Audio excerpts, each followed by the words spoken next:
welcome back.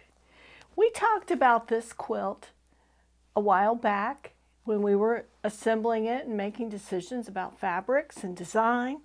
This is an English paper piecing quilt. This is one of a few that I make that have been scrappy quilts. Usually I prefer something with a design similar to this with very strictly chosen pieces that go together. But this one is a scrappy quilt, English paper piecing with 1-inch hexies.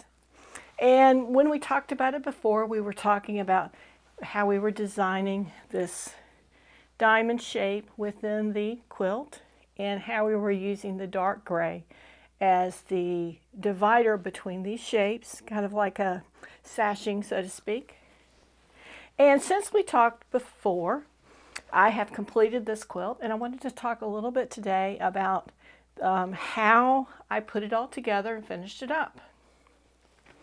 So on this particular one, I used the same fabric to create a straight border around the patterns. Let's pull it out a little bit so you can see it.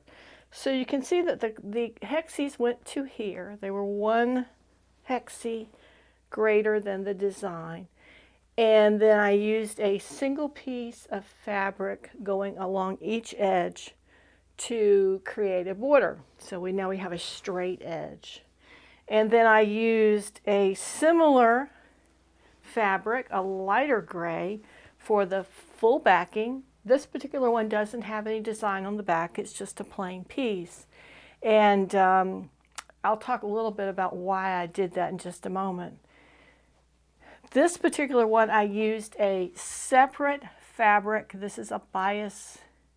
Actually, this is not a bias. This is a straight of grain binding to put on this. And with this one, I made my own double fold so that it's one piece of fabric and then it's got a fold down on one side. I guess, yeah, it's a double fold. Fold down on one side, fold down the other side, and then fold the whole thing to create the binding. So you've got a finished edge here, and you've got a finished edge here. And on this one, because most of the sewing in this quilt, in fact, all of the sewing in this quilt, I was just checking where the pieces, excuse me, where the pieces came to in the corner, but it is all sewn by hand. This one I sewed on in the front and in the back by hand. Now you may think, well, if I create something and it's all sewn by hand, it's not going to last. The stitches are going to come out. I've heard people talking about things getting caught in the stitches. I don't think you're going to find that to be much of a problem as long as you keep your stitches fairly close together.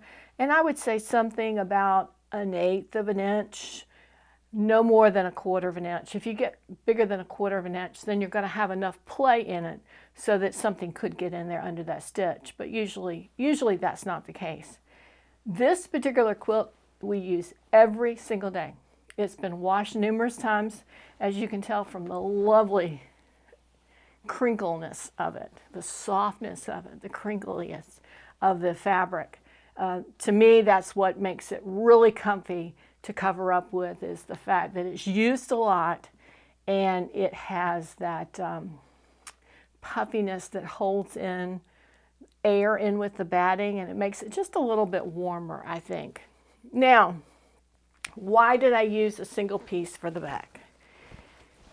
Primarily I did that because the front is so vibrant. So if you're using this every day, it's somewhere where people see it, right?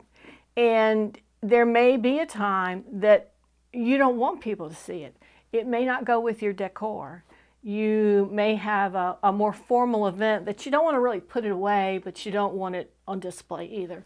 So by making the back a single fabric, you can just fold it up, put it in the corner, put it on the back of the sofa, the arm of the chair, fold it in the rocking chair, whatever works for you, and you've got it handy, but it's not necessarily on display. There are times, quilts are a matter of personal preference, and sometimes other people don't share that preference. So there are occasions where that would be beneficial. So that's the story with this quilt. I will share one other thing. Let's see if I can find it real quick. We all make mistakes, and my biggest mistake in this quilt was the fact that when I went to trim it, I had the borders on, I had the batting and the backing laid out, and I was trying to calculate how big could I make it over here. I knew that the ends would be a little different, but how wide could I go on this outside edge and be straight and square? So I did some calculations and started cutting. And when I cut about 3 inches in, I realized that was not the right measurement. It was actually a good 1/2 inch to inch narrower than it needed to be. Now you've got a couple of choices. You can either go with that, which meant that it was going to be 1 inch narrow on this side and 1 inch narrow on this side. That's 2 inches now we're talking about difference. Or you can run with it and go. So what I decided to do, because it was only a little about this far, I decided to whip stitch those two pieces together. It was the top, the batting, and the backing. And I just whipped them through with a little small stitch so they would securely hold together. And then I got a little piece of fabric in this color and a little piece of fabric in this color and made almost like a little Band-Aid. It's not a Band-Aid like you stick it on, but more like a Band-Aid where it's tucked in with a real seam. So in one little corner it's a little bit thicker and it has this extra fabric. What I had intended to do was put my date, my label here. I have not gotten to that yet because like all quilters, I get distracted and move on to something else. But eventually I'll come back and put the label there to indicate at least what year it was made. So we'll have that available if we need to. And so if you make a mistake, before you throw it out, think about how you can run with it. What is something you could do to make it work? I've seen a lot of postings on Facebook and other things where someone sews and they come back later and they find a little hole in their fabric. And there's many ways that you can do that. If you're working with English paper piecing and you have another piece of fabric, that's fairly easy to fix because you can just slip the new one right on top of where that old one was and whip stitch it in place, and you probably would never know. On this, it's not into the design. That was the hard part for me to decide, and the fact that it was going to be thicker.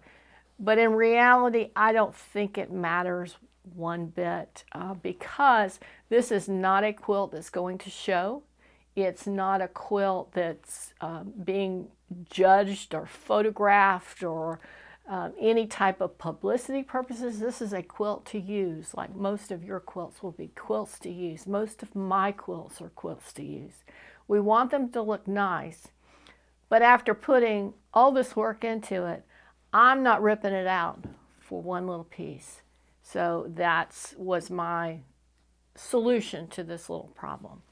So I hope that's helped you, and I hope that gives you the confidence to sometimes stop, think about a better solution, think about a different solution, think about something that works for you and what you're using this for, not necessarily what somebody else might do. What works for you, that's what's important.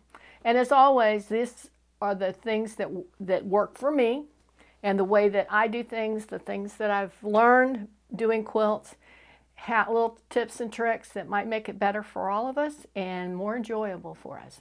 And I hope to see you soon.